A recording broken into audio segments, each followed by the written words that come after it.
Tonight, how you can give to troops overseas. Plus, a new exhibit opens in the Johnson Center. Stay tuned. Troy TrojanVision Nightly News starts now. From the high-definition digital production center on the Troy campus, with news from Troy University locations around the world, this is Troy TrojanVision Nightly News. Hello and welcome to Troy TrojanVision Nightly News for November 26, 2012. I'm Judson Garner. And I am Bailey Majors. Thank you for joining us this evening. Troy University's Communication Club is doing something special for soldiers overseas. Next week, the Com Club will be putting together gift baskets for deployed soldiers. The club is now gathering items, and items they're looking for include toiletries, baby wipes, and entertainment options like DVDs. The Com Club Secretary Maggie Walsh has some experience with sending gifts to soldiers overseas, as her brother is an Afghanistan veteran. Walsh says there are a lot of reasons to give to our men and women serving overseas. Our soldiers do a lot for us, and so I think it's really important that we work, especially around Christmas, because they're away from home. I'm sure they've got to be missing their families. They've got to be missing, just at least something familiar because they're overseas. Just something to make them feel at home and feel loved and thought about is so worthwhile. And so I'm really thankful that we have this opportunity as the Com Club to, contribute something to their Christmas season. For more information on how you can be a part of these care packages for U.S. soldiers, you can contact the club's faculty officer, Carrie Reef, by emailing her at creef@troy.edu. Troy University's SAVE project is providing a creative way to honor the memory of a loved one this Wednesday. The SAVE project will have a balloon release Wednesday from 2 to 5:30 p.m. on the Bibb Graves Quad. Troy University's faculty and staff and students will be able to stop by the SAVE project's table on the quad and decorate a balloon in honor of someone they have lost. All of the grief balloons will be released at 5:30 p.m. The SAVE project hopes this will be a good way for students to deal with feelings of grief as the holiday season approaches. Gives them an opportunity to remember someone that they love, and also kind of a therapeutic way for them to come together with students on campus and realize that at some point in your life everyone is faced with a loss and everyone grieves and everyone does it differently. So it's really just a way for students to get involved, know they're not alone, and know that there's support for them on campus.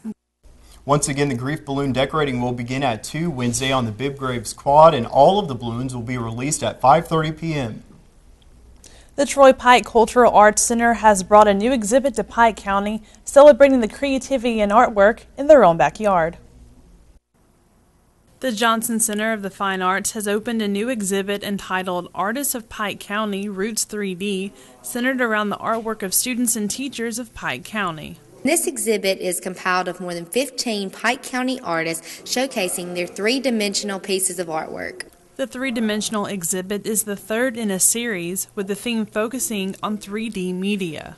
Every piece in this show is three-dimensional. This is the third in the series of the Roots exhibit that we've had. First Roots exhibit was two-dimensional work. The second Roots exhibit was Jean Lake and Pew Wyndham. And the third, this one, is three-dimensional. The director of the Johnson Center says that this exhibit is unique and important to the Arts Center because it celebrates the artists of Pike County. This exhibit is really special to us because it's highlighting Pike County artists. All of these artists are from Pike County, live in Pike County, or have lived in Pike County, and so we really enjoy celebrating our Pike County artists. The Roots exhibit showcases artwork from Troy City Schools, Pike County Schools, and Troy University. The director says that instructors from Troy University help contribute to the great art of Pike County. I think that we're a really special community to have this many talented people within our county, and a lot of that can be attributed to several of the art professors at the university who are contributing to this show. The Johnson Center director encourages all Pike County residents to view the Roots exhibit to celebrate the artists of Pike County. I think that it's really important for the community and students at the university and K-12 students to come to this exhibit and to see the talent that's in their community. The Roots exhibit will run until January 4th. The Johnson Center is open Wednesday through Friday from 10 a.m. to 5 p.m. and Saturday from 10 a.m. to 3 p.m. and admission is always free. I'm pretty sure there are plenty of people out there who got more than enough pie over the Thanksgiving holiday, but one Troy professor is going to get a little extra this week, and it's up to students to decide. Circle K is holding a Pie in the Face fundraiser this week in the Trojan Center. One of 3 Troy professors are up for the honor of getting pied this Thursday. Students can help decide which one by donating spare change at the Circle K table in the Trojan Center food court. The professor who gets the most money gets the special dessert this Thursday. And we have 3 jars set out, one for Dr. Klein, one for Dr. Sherry, and then one for Jonathan Sellen. And whoever gets the most money in their jar gets pied in the face on Thursday. All you have to do is donate your change. That's not much, just whatever you have in your pocket at the time. And then you come out Thursday and watch a teacher get a pie in the face. The booth will be set up through Wednesday in the Trojan Center food court. The pieing will take place this Thursday afternoon. Exactly when will be determined by whichever professor is selected. And now taking a look at news from around the state, in Fairhope, authorities say a grand jury will review a shootout that killed a sheriff's deputy and led to another deputy being hospitalized in South Alabama. District Attorney Hallie Dixon says she doesn't have any indication that any of the deputies at the scene did anything inappropriate. And in Montgomery, Alabama's top health officer says state Medicaid faces a major funding shortfall. The director of the Alabama Department of Public Health, Dr. Dawn Williamson, says federal changes will add $30 million to the state's Medicaid funding needs for 2014. And in Birmingham, police are continuing to investigate a shooting that left 2 men dead after a dispute over a towed vehicle. Police identified the man who died in the gunfire as 21-year-old Rodarius Smith of Fairfield and 48-year-old Timothy Kimball of Birmingham. And still to come on TrojanVision Nightly News, the men's basketball team got the week started off with a victory yesterday. Danielle Percival will have all the latest on Trojan Sports coming up.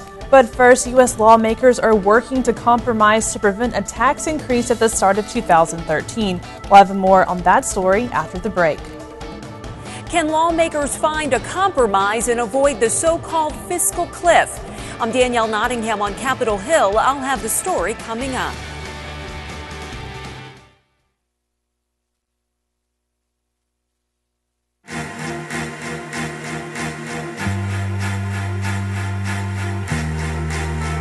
Coming home can be hard if you're a veteran of Iraq or Afghanistan. You may feel like you're all alone. But you're not alone. At IAVA.org, your fellow vets are all around you.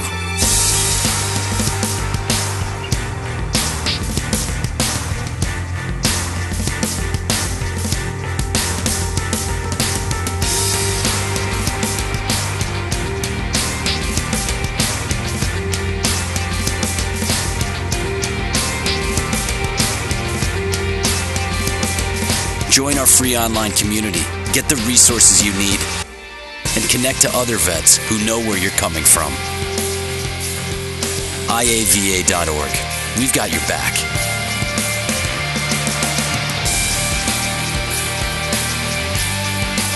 From the high-definition digital production studios of Troy University, you're watching the award-winning TrojanVision Nightly News.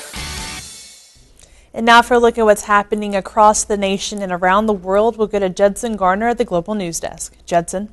Thanks, Bailey. New signs out this morning that lawmakers are open to compromise that will prevent taxes from going up for millions of Americans in January. Danielle Nottingham has the latest from Washington on the scramble to prevent the U.S. economy from tumbling over the fiscal cliff.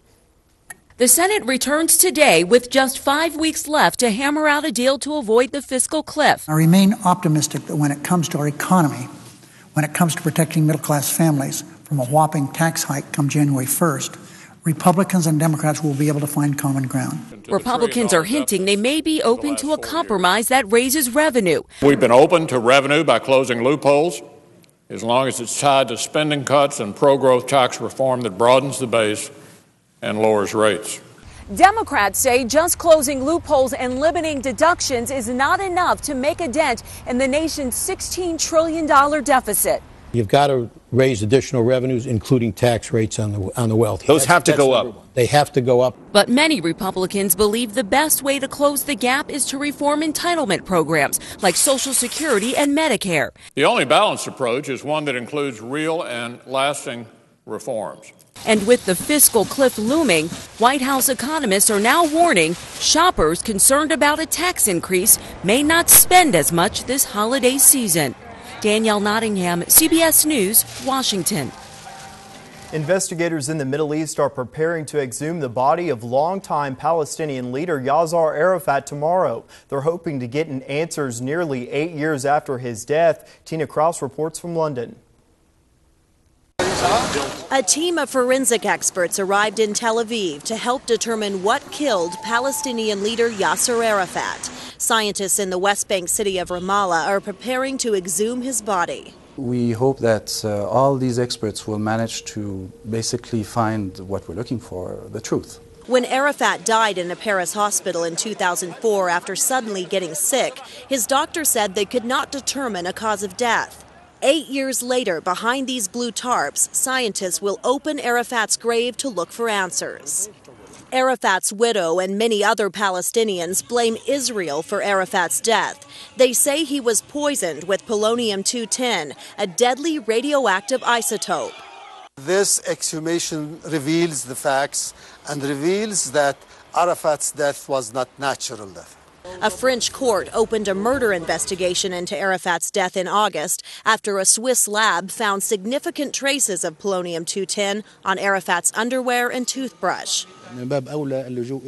Some, including Arafat's nephew, are opposed to opening his tomb. He says, "We hope people will show respect to the leader's remains and let him rest in peace." Teams from Switzerland, Russia, and France will take 3 separate samples from Arafat's body. The results of the investigation may not be known for months.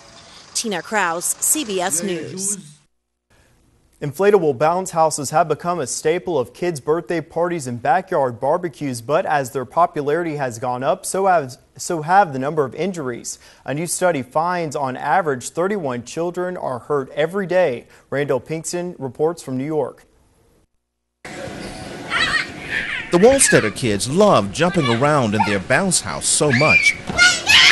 Their mom keeps it indoors so they can play all year round. My children love it. They get their energy out. They're laughing, they're giggling. Inflatable jumpers known as bounce houses and moonwalks have become increasingly popular in recent years, but they can be dangerous. A new study in the journal Pediatrics finds the injury rate has skyrocketed from 5,300 emergency room visits in 2008 to more than 11,000 in 2010. Currently, we're seeing in a typical week 1 or 2 of these injuries, were in the past and maybe 1 a month. The study also found more than a third of the injuries involved children younger than 6. Fractures and sprains are the most common complaints. Doctors say bouncers should be designed better to cut down on injuries. And parents should take safety precautions, like making sure the blower stays plugged. Otherwise, the inflatable could collapse. Parents should also limit the number of users at a single time. Parents should be aware that if they choose to allow their children to jump in the devices, that they jump again with children of similar size, age, and shape in order to avoid catastrophic injuries. Meryl Wallstetter says she makes sure her children are careful. I haven't had any problems, any injuries, and the children love it. They follow the rules, it's okay. She plans to let her kids keep jumping until they're too big for their bounce house. Randall Pinkston, CBS News, New York. That wraps things up from the Global News Desk. To see more stories from across the country and around the world, you can tune in to TrojanVision Global News right after the nightly news. Now back to you, Bailey. Thanks, Judson. And now Danielle Percival joins us for a look at sports. So Danielle, it's the first day back from Thanksgiving break. Students had about a week off, but it seems the Trojan Athletics had a busy schedule during the holiday. That's right, Bailey. Of course, the football team was in action this weekend, but the basketball team played a game at home yesterday, so let's take a look at that matchup. All right, sounds good. Entering Sunday, the men's basketball team was coming off a week where they played 3 games in 3 days in the CBE Hall of Fame Classic. And even though the players didn't start off hot, they did have enough steam to beat the Hornets.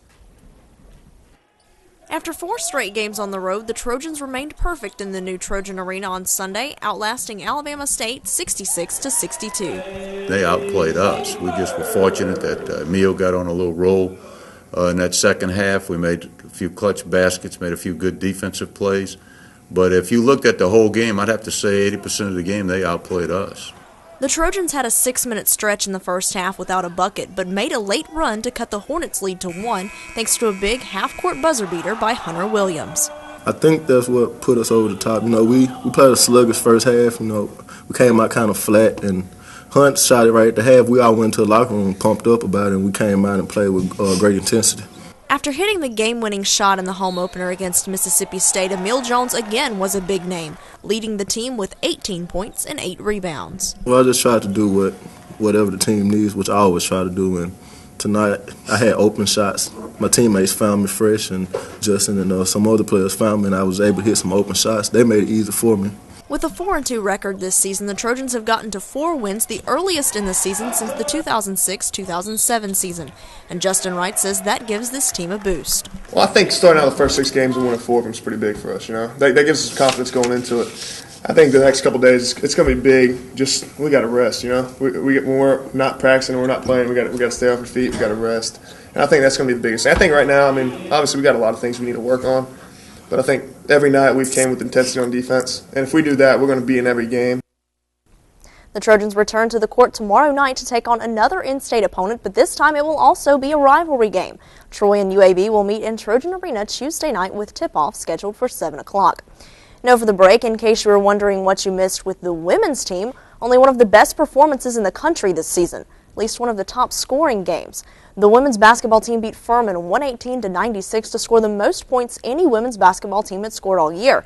At that point, 22 NBA teams had yet to score 118. 7 Trojans were in double figures in that game. But following that game, the women lost to Kennesaw State in their lowest scoring performance of the season, 72-65. The women are averaging 88 points per contest this season. And while the basketball teams are just getting into the season, football is officially over. The season ended with a tough loss to Middle Tennessee, 24-21. Turnovers were the Trojans' downfall, with 5 turnovers that led to 21 Blue Raider points. It's hard to win with stats like that, and when you turn the ball over twice inside the 10-yard line, it hurts. The Trojans were in the lead 21-16, but with less than 6 minutes on the clock, a tipped pass from Deion Anthony was intercepted and returned 77 yards for a pick 6. Anthony was the man in pursuit, but unable to strip the ball. The only interception of the game for the Trojans was a pick by Brendan Trawick, his second in as many games. And with the loss, the Trojans finished the year at 5-7. And this marks the first time in Blakeney's career that the team has had back-to-back losing seasons.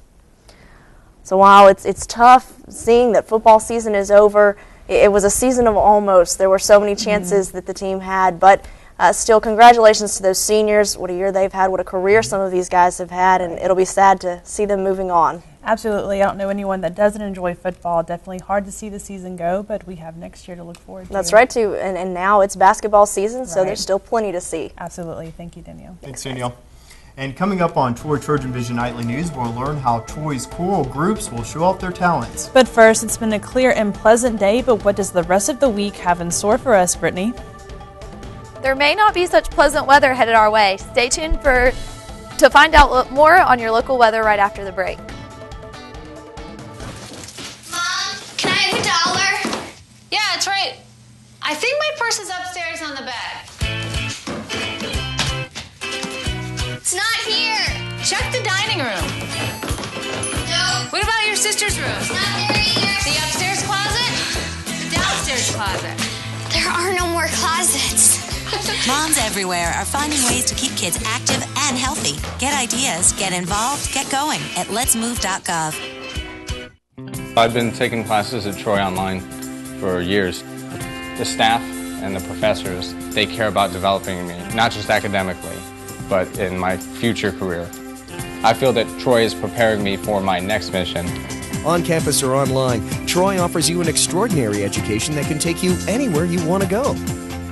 Troy University. It's all you need to know. I'm John Phillips. I'm an active duty soldier attending school full-time, and I choose Troy. From the high-definition digital production studios of Troy University, You're watching the award-winning TrojanVision Nightly News. Now Brittany Drawdy joins us for a look at weather. So Brittany, coming out of the Thanksgiving holiday break, we've seen some warmer temperatures today. How's our last full week of fall semester classes going to look? It looks like we're going to have a little mixture here, a little bit of everything as we go throughout the week. But right now we can take a look at our evening right now. It's very nice outside as we look right before we're going to be going into a rainy evening, it seems. Skies are cloudy right now, temperature at 67 degrees, dew point at 39, humidity at 36%, barometer at 30.15 and steady, and winds coming from the south to southwest around 7 miles per hour. Today's stats, a high of 70, low of 31, no rain so far, sunrise at 6:22 a.m. and the sunset at 4:40 p.m. Around the state, Mobile 65, partly cloudy as we look across the state of Alabama, Huntsville at 60, Birmingham at 63, Montgomery coming in a little warmer at 68, Troy 67, Phoenix City at 65, and Dothan also at 65. Current temperatures in the southeast, things have been a little warmer today. We can see 70 in Columbia, 66 in Jacksonville as we experience a pretty cooler weekend. Current temperatures around the U.S., we can see mostly this cooler temperature towards the north of us, definitely staying that little split of the north and south, cooler and warmer for us. Current surface, we see a few of those high pressures keeping that cool up here, and this low front right here, this pressure system, which is that split of the warmer and the cooler weather that we experience. Close to us is higher pressure. This low system here is these few showers, scattered showers that we're going to be experiencing throughout the night as it comes through, bringing the rain also with it as it comes through and leaves us. Next 48 hours, we are going to be experiencing a quarter to a half an inch of rain as we go out throughout the evening and into tomorrow. We can see a little bit already coming up on the Doppler radar as we see these scattered showers as we go throughout the evening. Be careful if you're going out or tomorrow morning headed to work. Be prepared. You might be seeing these showers as they come through. Tuesday, definitely see that rain is settling towards the southeast. Be experiencing it throughout the day Tuesday. Wednesday, it's going to clear on out, make for a nice rest of the week as we go through and see the rain stays away as we go into Friday. Tonight's forecast, we're going to be seeing that 50% chance of rain. After midnight showers coming up from the south around 4 miles per hour and seeing a low of only 50. Definitely a big difference from last night into this evening, but it'll be a really nice change. Tomorrow's forecast, 60% chance of rain as we go throughout it. Scattered thunderstorms after noon, so be careful as you go throughout your afternoon. Windy coming from the west to southwest at 10 miles per hour and seeing a high of 66. To 4-day forecast, Tuesday seeing those scattered thunderstorms and a high of 66, only seeing a low of 42. Wednesday, going to see that sun come back out, only hitting 65. Dropping back down for the evenings, back into the 30s. We're going to be seeing 35 for Wednesday night. Thursday, sunshine comes back out, a high of 67, which will warm up to be really nice. Only cooling off to 41 for Thursday night. And Friday, those partly cloudy skies coming back out and warming back up to 70, which will be for a really warm as we go into the weekend. So, Judson, as we see our 4-day forecast, it's going to give us a little bit of everything as we go into our last week of classes. We have a little bit of rain. We're going to have a 35-degree weather night, and then it goes to 70 by Friday. So a little bit of everything as we go throughout. Yeah, see, we can kind of creep back into those fall temperatures, but for the weekend, we have some warmer weather coming up, so that's not too bad. Be nice to look forward to the weekend at least. Yeah, well, thanks a lot, Brittany. Thank you. Thank you.